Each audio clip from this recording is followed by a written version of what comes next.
রাজেন্দ্রলাল মিত্র। এই রাজেন্দ্রলাল মিত্র 1882 সালে এই তান্ত্রিক বৌদ্ধ শাস্ত্রগুলোর যে পুঁথি তা অনুসন্ধান করবার চেষ্টা করলেন এবং সেখানে গিয়ে প্রথমেই সংস্কৃত ভাষায় রচিত একটি পুঁথি পেলেন।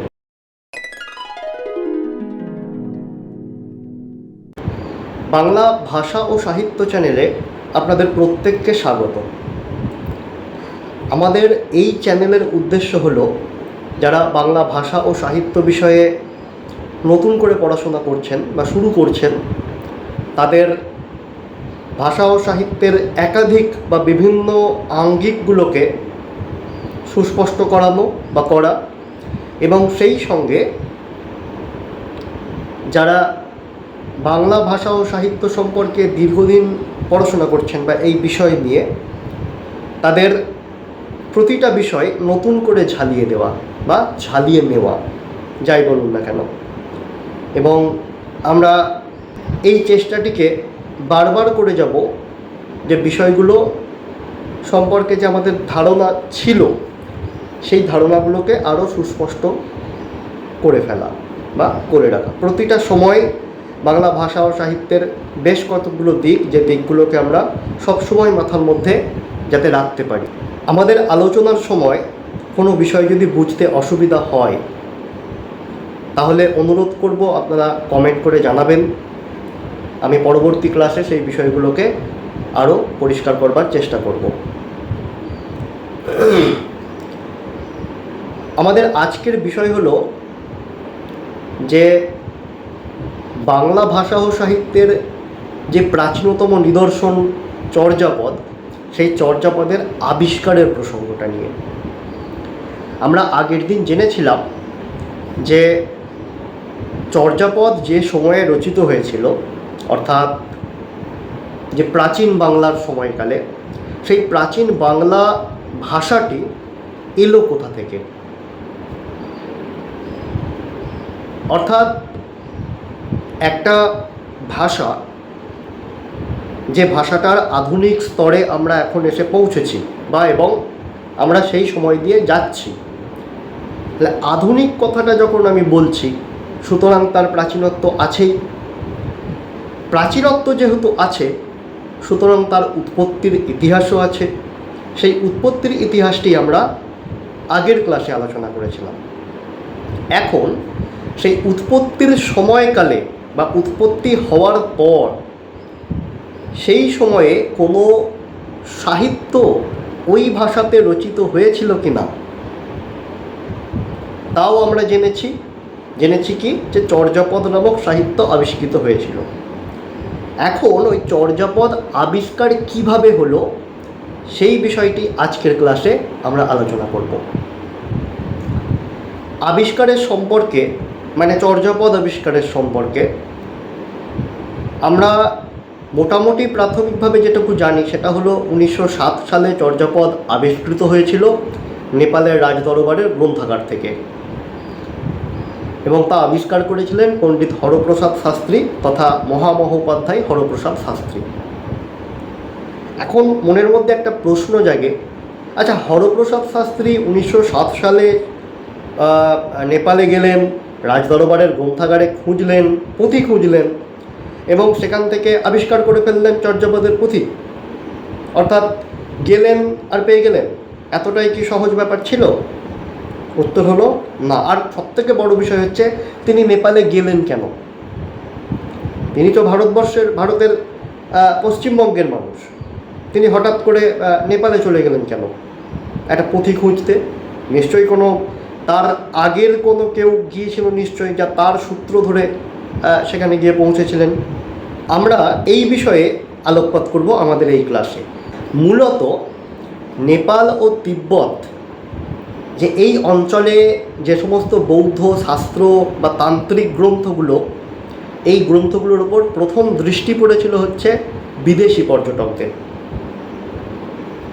যেমন ব্রায়ান হডসন নামে একজনের নাম, ইংরেজের নাম করতে পারি আমরা, যে ইংরেজ প্রথম নেপালে এই বৌদ্ধ বা তান্ত্রিক যে পুঁথিগুলো, সেই পুঁথিগুলোর অনুসন্ধান করেছিলেন। এবং শুধুমাত্র যে ব্রায়ান হডসন করেছিলেন তা নয়, এর সঙ্গে করেছিলেন ড্যানিয়েল রাইট নামে একজন ব্যক্তি। আরও অনেকে আছে যারা নেপালে গিয়ে অথবা তিব্বতে গিয়ে বিভিন্ন বৌদ্ধ তান্ত্রিক বা শাস্ত্র গ্রন্থের পুঁথিগুলোকে অনুসন্ধান করেছিলেন। তবে এই যে পুঁথিগুলো অনুসন্ধানের জন্য শুধুমাত্র যে বিদেশি গবেষকরাই আগ্রহী হয়ে উঠেছিলেন তা কিন্তু নয়। একই সঙ্গে বিদেশিদের সঙ্গে বাঙালি গবেষকরাও এ বিষয়ে আগ্রহী হয়ে উঠেছিলেন। তেমনই একজন বাঙালি গবেষকের নাম হচ্ছে রাজেন্দ্রলাল মিত্র। এই রাজেন্দ্রলাল মিত্র 1882 সালে যা সংস্কৃত বুদ্ধিস্ট লিটারেচার ইন বেঙ্গল এই নামে তিনি প্রকাশ করলেন। কিন্তু এই প্রকাশের পরই তিনি মারা গেলেন। মারা যাবার পর নেপালে যাওয়ার জন্য নিশ্চয়ই আরও কাউকে লাগবে, কারণ তিনি মারা গেছেন, তিনি কি করে যাবেন। আর তৎকালীন যে সরকার ছিল সেই সরকার তখন ওই বাংলা, বিহার, উড়িষ্যা আর আসাম এই চারটে যে জায়গা, এই চারটে জায়গার পুঁথি সংগ্রহের দায়িত্ব দিলেন হরপ্রসাদ শাস্ত্রীকে। হরপ্রসাদ শাস্ত্রী তখন 1897 থেকে 98 সালের মধ্যে বা ওই সময়টার মধ্যে দুবার নেপালে গেলেন এবং নেপালে গিয়ে একাধিক পুঁথি তিনি সন্ধান করলেন বা আবিষ্কারও করলেন। 1907 সালে আরও একটি পুঁথি। এরপরে এই পুঁথিগুলো অর্থাৎ হরপ্রসাদ শাস্ত্রী নেপালে মোট 3 বার গেলেন। 1897 থেকে 98 মধ্যে 2 বার, 1907 সালে 1 বার। সেখানে গিয়ে তিনি বিভিন্ন রকম পুঁথি পেলেন। কিন্তু আমরা জানি যে হরপ্রসাদ শাস্ত্রী চর্যাপদের পুঁথি বলতে বা চর্যাপদের গ্রন্থ বলতে একটি গ্রন্থই বঙ্গীয় সাহিত্য পরিষদ থেকে প্রকাশ করেছিলেন, যেটা 1916 সালে প্রকাশিত হয়। তবে কি ওই গ্রন্থটার মধ্যে যা কিছু বিবরণ রয়েছে বৌদ্ধ শাস্ত্র সম্পর্কে বা তান্ত্রিক বৌদ্ধ যে অভিমত সম্পর্কে, তা কি যে কোনো একটা পুঁথিকে কেন্দ্র করেই ওই গ্রন্থটি রচিত হয়েছিল বা প্রকাশিত হয়েছিল? উত্তর হলো না। হরপ্রসাদ শাস্ত্রী 3 বার যে নেপালে গিয়ে যে সমস্ত পুঁথিগুলো আবিষ্কার করলেন, সেই পুঁথিগুলো একটা পুঁথি নয়, বলছি মানেই অনেকগুলো পুঁথি নিশ্চয়ই।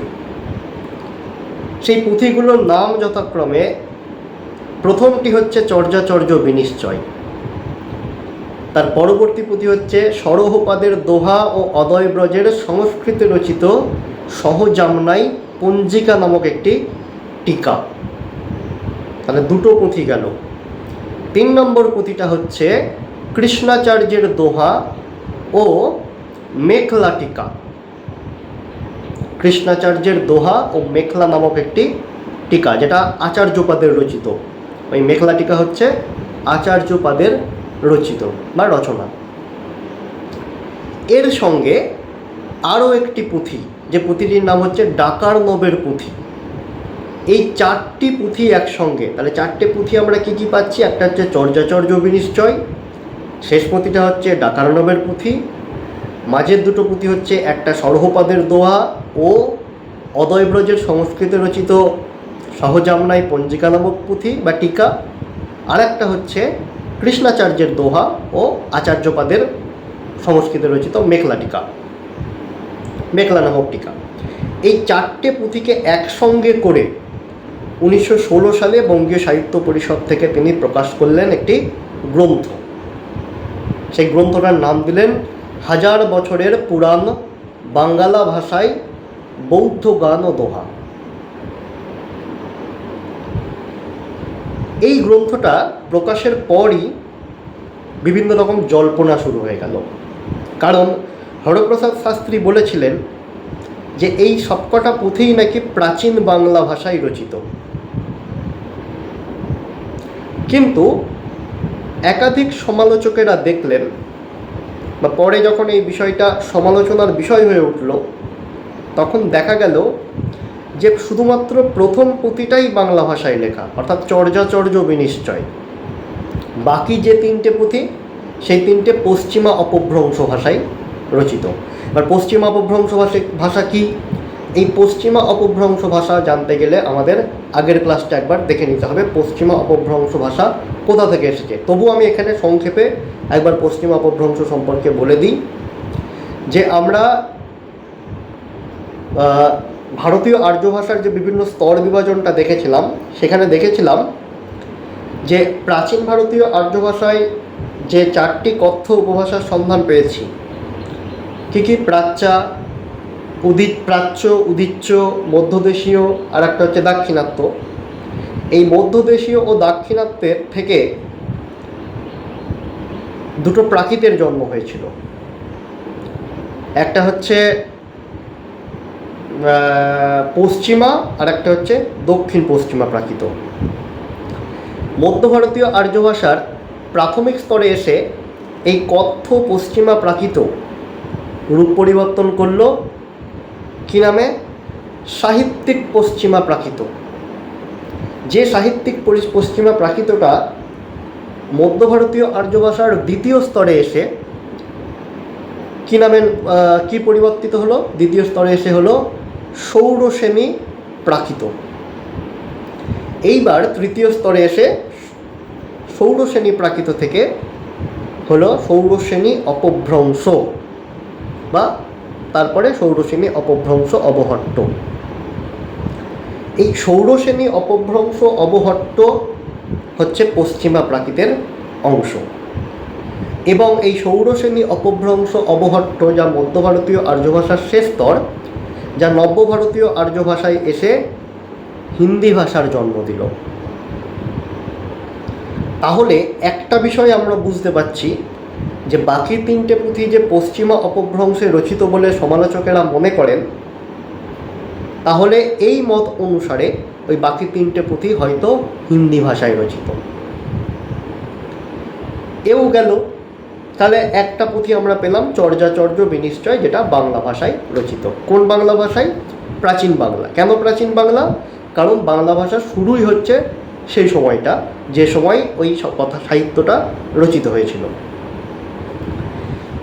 এরপরে এই যে গ্রন্থটির নাম চর্যাচর্য বিনিশ্চয়, যা হরপ্রসাদ শাস্ত্রী দিয়েছিলেন, এটা নিয়েও সংশয় দেখা যায়।